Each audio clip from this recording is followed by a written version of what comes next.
Halo semua, di video kali ini saya ingin berbagi tentang kebijakan suku bunga yang naik, itu kira-kira untung atau buntung bagi sektor perbankan.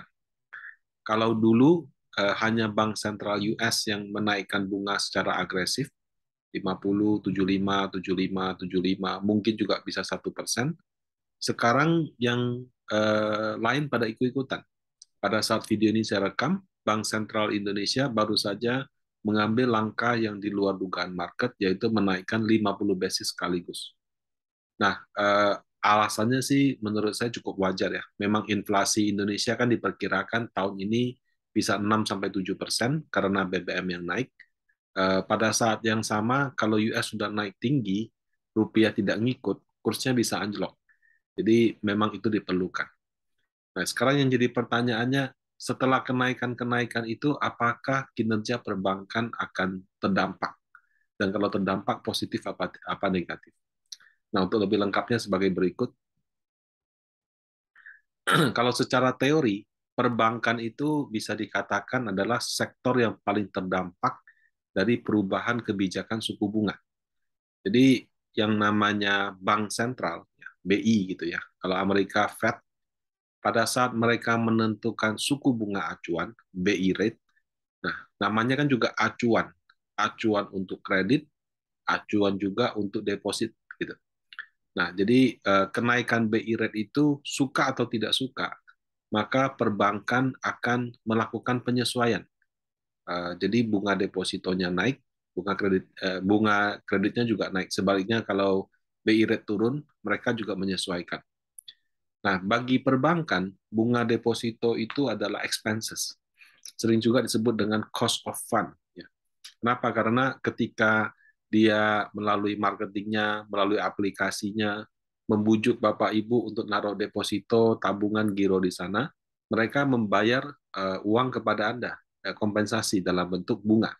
Nah, makanya disebut dengan cost of fund. Jadi kayak dia beli duit Bapak Ibu, dia bayar bunga. Nah, kalau di sisi lain, ya, suku bunga kredit itu adalah income bagi perbankan. Karena bank itu bisnisnya adalah jual beli duit. Dia beli duit dari masyarakat, kemudian dia jual duit dalam bentuk kredit, dan dia mendapatkan penghasilan dari situ. Nah, selisih dari bunga kredit dengan bunga deposito itu disebut dengan net interest margin. Nah, sebagai informasi, net interest margin atau NIM di Indonesia itu bisa dikatakan yang paling tinggi, ya, mungkin di Asia atau bahkan mungkin di dunia. Karena kalau di luar negeri selisihnya tipis, Indonesia itu masih cukup lebar. Nah, kenaikan bank sentral itu bisa menyebabkan suku bunga kredit juga ikut naik. Nah, kenaikan suku bunga kredit ini bisa negatif, Bapak Ibu. Kenapa? Karena kalau nasabah existing dia bayar dengan bunga katakan X%, kemudian karena ada kenaikan menjadi X plus 1%, X plus 2%, nah pas dihitung-hitung cicilannya ternyata dia nggak mampu, bisa bisa gagal bayar. Nah, kemudian untuk perbankan yang lagi jualan kredit, kalau misalnya bunganya mahal, nasabah juga bisa pindah ke kompetitor. Kenapa? Karena bank kan banyak, nggak cuma satu. Ada bank lokal, ada bank asing, ada BPR, gitu ya, ada BPD, ada bank syariah, gitu. Jadi kalau menaikkan suku bunga kredit bisa buat yang existing gagal bayar atau macet, bisa juga membuat calon nasabah atau nasabah pindah ke lain hati, bank yang mau menurunkan suku bunga kreditnya. Jadi secara teori Bapak Ibu, kenaikan suku bunga itu merugikan atau negatif bagi perbankan. Di satu sisi, yang taruh deposito akan minta bunganya naik, jadi cost of fund-nya naik. Di sisi lain, betul, dia bisa naikkan suku bunga kredit. Tapi pada saat dia naikkan, belum tentu market bisa terima. Gitu. Nah, sebagai contoh aja ya, banyak banyak produsen toko itu menahan harga. Sampai kapan? Ya, alasannya pandemi. Jadi kenaikan harga bahan baku atau apa, semuanya ditahan sama produsen. Ya udahlah, untungnya saya kurangin gitu. Tapi begitu ada momentum kenaikan BBM pada waktu itu, Nah, para produsen yang selama ini menahan harga itu akhirnya dia jadikan itu kesempatan untuk menaikkan. Ya, jadi menaikkan harga itu nggak bisa sembarangan, nggak bisa karena kos saya naik terus saya naikin harga gitu. Harus ada momentumnya gitu. Karena kalau kita naikin terus-menerus itu konsumen kita bisa pindah ke lain hati gitu. Nah, jadi memang dalam sisi pricing itu tidak fleksibel. Ya. Nah, eh, itu kan teorinya. Bagaimana dalam praktek? Apakah kenaikan BI rate itu serta-merta akan membuat bunga deposito dan bunga kredit naik? Semuanya tergantung, Bapak Ibu. Sebab teori itu hanya berasumsi semua faktor lainnya tetap. Ya. Jadi semua faktor-faktor itu apa aja? Penyaluran kreditnya, tingkat kredit macetnya, dia punya sistem, dia punya aplikasi, dia punya brand name, dia punya reputasi gitu. Bisnis itu kan sangat hidup, tergantung sama banyak hal. Sementara teorinya hanya lihat bunganya aja. Nah, jadi kadang-kadang kita harus menyesuaikan dengan praktek karena dalam praktek itu semua indikator itu berubah dengan sangat cepat. Saya kasih contoh yang penentuan bunga deposito. Jadi kalau misalkan orang berasumsi bahwa kalau BI rate naik, deposito naik, betul, ya mungkin itu terjadi. Tapi apakah semua bank naik? Belum tentu juga. Misalkan ada bank yang di mana-mana cabangnya gampang ditemuin, aplikasinya canggih, user friendly, ATM-nya di mana-mana, bayar pakai QR langsung scan. Jadi kalau kita pindahkan ke GoPay, OVO segala macam, kena biaya, dia bilang udah langsung scan aja, nggak usah kena biaya apa-apa. Nah, semuanya dimudahkan, semuanya dibikin enak, marketingnya juga bantunya gampang, semuanya transfer juga dikasih gratis biaya segala macam. Pokoknya semuanya baik. Nah, karena nasabah sudah begitu nyaman dan menggunakan di dalam kehidupan sehari-hari, mungkin dia nggak keberatan kalau bunganya mini atau bahkan nggak ada. Ya, jadi itu banyak sekali contoh kasus di dunia nyata di mana bank yang bagus sekali, dia punya sistem, dia punya fasilitas, itu dia kasih bunga nggak nutup biaya admin pun orang juga tutup mata taruh deposito atau taruh tabungan di sana. Nah, jadi untuk bank yang mampu membangun hal-hal seperti itu, cost of fund-nya belum tentu naik seiring dengan kenaikan BI rate. Nah, menetapkan bunga kredit juga sama. Tadi sudah saya bahas. Menetapkan bunga kredit itu kayak menentukan harga. Kalau saya misalnya biasa jual pisang goreng, satu pisang goreng saya jual misalnya Rp5.000 satu potong. Di kota besar mungkin harganya segitu ya. Tidak bisa saya lihat, aduh saya punya keuntungan berkurang ya, saya naikin bulan depan 6.000. Terus bulan depan lagi saya naikin 7.000. Nggak bisa begitu. Biasanya orang akan jual dengan harga yang sama dalam waktu yang cukup lama, setelah punya nasabah, punya pembeli banyak atau apa, pada waktu tertentu mungkin dia naikkan. Mungkin setahun sekali, mungkin baru 2-3 tahun sekali. Mungkin juga ada yang bertahun-tahun harganya tidak naik-naik. Porsinya aja dia kecilin kalau misalnya costnya tambah mahal. Jadi kenapa? Karena kalau orang sudah terbiasa beli dengan harga tersebut, dikasih harga tinggi, dia pindah. Nah, jadi pricing itu adalah hal yang cukup sulit dalam bisnis. Sama, menentukan suku bunga juga begitu. Karena kalau produk bank adalah kredit pinjam uang, banknya kan nggak cuma dia, ada banyak bank lain.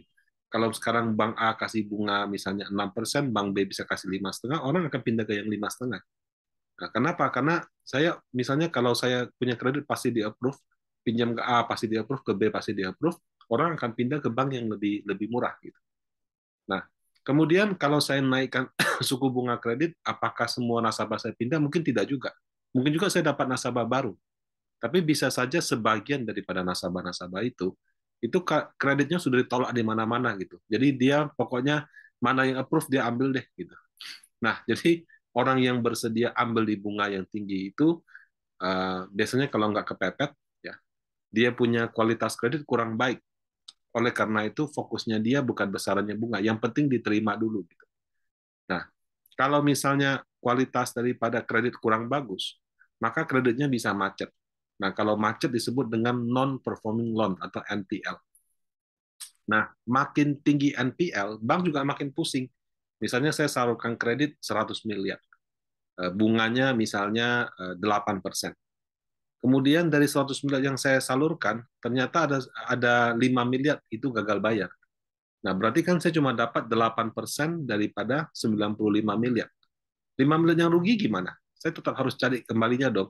Nah, 5 miliar itu dianggap jadi 5%, dan itu nanti bisa membuat bank tambahkan ke dalam dia punya perhitungan bunga kredit. Jadi bunganya nggak bisa 8%, mungkin harus 13%. Kenapa? Karena yang 5 miliar ini kan somehow harus dibalikin. Ya, jadi semakin tinggi bank rasio kredit macet di suatu bank, maka bunganya juga cenderung akan semakin tinggi karena yang mampu bayar itu kayak akan nutupin orang yang nggak apa yang gagal bayar itu. Nah, memang penentuan bunga itu memang sangat kompetitif kalau di perbankan. Nah, kemudian selain NPL, ada satu rasio di bank yang disebut dengan LDR, ya, Loan to Deposit Ratio. Kalau bank syariah itu disebut dengan Finance to Deposit Ratio, jadi FDR, FTP lah. Kalau konvensional LDR. Nah, LDR itu gampangnya gini, L itu loan, ya, deposit itu dana pihak ketiga, dana masyarakat. Jadi kalau misalnya saya terima deposito 100, saya salurkan 90, maka LDR-nya adalah 90%. Nah, semakin tinggi rasio LDR, misalnya 92, 93, 94, berarti deposito yang saya dapat dari masyarakat itu hampir semuanya saya salurkan jadi kredit. Jadi itu LDR. Nah, LDR yang tinggi itu kadang-kadang bisa membuat bank dalam kondisi BU juga. Jadi kita bisa BU, bank juga bisa BU. Bank itu BU kalau dia punya LDR itu sudah mendekati 100. Nggak mungkin 100 sih.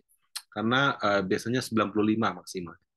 Nah, jadi semakin mendekati 95, itu bank dalam kondisi BU. Kenapa?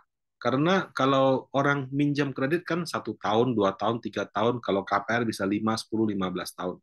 Sementara taruh deposito itu boro-boro 10-15 tahun. 1 bulan, 3 bulan, kadang-kadang ada yang cuma 1 minggu. Gitu. Nah, jadi eh, depositonya cuma umurnya 7 hari, 1 bulan, 1 tahun. Sementara kreditnya itu dibalikinnya lebih dari 1 tahun. Nah, kalau misalkan di tengah-tengah kreditnya belum balik, pada saat yang sama orang mau cairkan deposito, bank yang LDR tingginya akan kelimpungan. Makanya untuk menahan nasabahnya supaya nggak kemana-mana, mereka akan menawarkan bunga deposito yang tinggi. Baik itu untuk menahan nasabah yang sudah ada, ataupun untuk mendapatkan calon nasabah baru, supaya dia bisa pakai uang itu untuk bayar dana masyarakat yang mau tarik. Sebaliknya, kalau LDR-nya rendah, misalnya ada deposito masuk 100, saya cuma salurkan 80. Oh, berarti uang yang nganggur banyak gitu. Nah, kondisi ini disebut dengan over liquid. Jadi kalau misalkan deposito 100, kreditnya cuma 80, ada 20 yang nggak disalurkan. Nah, karena 20 nggak disalurkan, kalau orang mau ngambil, saya gampang, pakai aja uang Anda untuk bayar. Gitu. Sehat nggak? Ya nggak sehat-sehat amat juga. Kenapa? Karena uangnya kalau nganggur, saya kan mesti bayar bunga. Sementara kreditnya saya nggak dapat income. Jadi LDR terlalu tinggi nggak bagus, terlalu rendah juga tidak bagus. Berapa yang normal? Normalnya itu 85 sampai 95%. Ya, jadi kalau 95 itu berarti sudah ketat banget, 85 berarti longgar banget gitu. Nah, berapa kondisi Indonesia? Bank Indonesia itu setiap bulan mengeluarkan yang namanya OJK, bukan Bank Indonesia. OJK itu mengeluarkan statistik perbankan Indonesia. Waktu saya akses di bulan September ini baru ada yang bulan Mei. Per Mei itu angkanya di 80,39%. Ini LDR untuk bank umum ya. Bank umum kan juga ada buku 4, buku 3, buku 2, buku 1. Mungkin kalau dipecah ya mungkin kalau bank yang 4 yang gede-gede kayak BCA Bri Mandiri bisa aja 80-an. Tapi kalau makin turun ya yang ketiga, 2 atau 1 bisa aja semakin tinggi. Nah, sebelum pandemi berapa? Sebelum pandemi itu 94, 94. Makanya kalau tahun 2018-19 bunga deposito tinggi, karena perbankan itu semua duitnya lagi jadi kredit semua. Mereka harus memberikan bunga deposito yang tinggi agar dananya stay seperti itu. 2020 waktu kena pandemi habis 82%. Nah, kemudian 2021 mencoba untuk pulih, tapi karena masih WFH, terbang juga masih susah segala macam, itu bertahan sampai di Maret 78%. Nah, sekarang mulai naik, tapi masih 80. Nah, jadi bisa dikatakan sekarang kalau di deposito masyarakat di perbankan, itu banyak yang masih menganggur. Karena banyak yang masih menganggur, kadang-kadang kalau orang bank, kita bingung kok kasih bunganya kecil kali. Kemarin sudah naik 25 basis, kok deposito nggak ada yang naik gitu. Ya itu karena ini Bapak Ibu, banknya lagi over liquid. Jadi dia itu nggak butuh-butuh amat dana masyarakat. Nah, besaran kredit yang disalurkan dan deposito dana pihak ketiga bisa dilihat di sini angka-angka. Nah, kalau kita lihat deposit masyarakat memang meningkat terus, eh, kecuali di bulan Januari ini ya. Nah, sementara kredit cenderung stagnan, sekarang juga mulai naik lagi. Nah, jadi bisa dikatakan saat ini banknya sedang over liquid. Nah, kenaikan BI rate dalam kondisi LDR yang over liquid sebetulnya positif untuk perbankan. Kenapa? Karena bank dia punya opsi. Saya juga nggak butuh-butuh uang amat kok. Jadi kalau deposito saya kasih bunga rendah, mau ambil nggak ya sudah gitu. Jadi mereka bisa menahan cost of fund-nya. Di sisi lain, bisa aji mumpung. Kalau misalnya yang jual gorengan, tukang ojek, atau apa bilang, oh ini kan BBM naik, kita bisa naikin harga. Bank juga bisa katakan hal yang sama, oh ini kan BI rate naik, saya bisa aji mumpung menaikkan harga. Walaupun sebenarnya dia punya cost of fund belum tentu naik. Nah, jadi kalau misalnya cost of fund-nya tetap atau naiknya dikit, pada saat yang sama banknya aji mumpung dia naikin bunga kreditnya naik, itu berarti pendapatan atau laba bersih perbankan bisa naik banyak gitu. Nah, tapi sekali lagi sudah saya katakan, menaikkan bunga kredit itu bukan bukan perkara mudah. Orang yang punya uang, yang kreditnya pasti lancar, itu dia akan cari yang lebih murah. Di saat yang sama, orang yang kualitas kreditnya pas-pasan, bisa bisa macet, itu dia akan ambil sehingga ada resiko kreditnya kita salurkan itu gagal bayar. Jadi bank itu memang harus pintar-pintar di situ. Bagaimana kita menyalurkan kredit dan bagaimana kita mendapatkan dana masyarakat. Jadi kurang lebih seperti itu dampak kenaikan BI rate terhadap perbankan di Indonesia itu akan berubah terus-menerus berdasarkan rasio LDR-nya. Ya, jadi Bapak Ibu perlu memperhatikan rasio LDR-nya dari waktu ke waktu. Nah, demikian semoga bermanfaat. Terima kasih.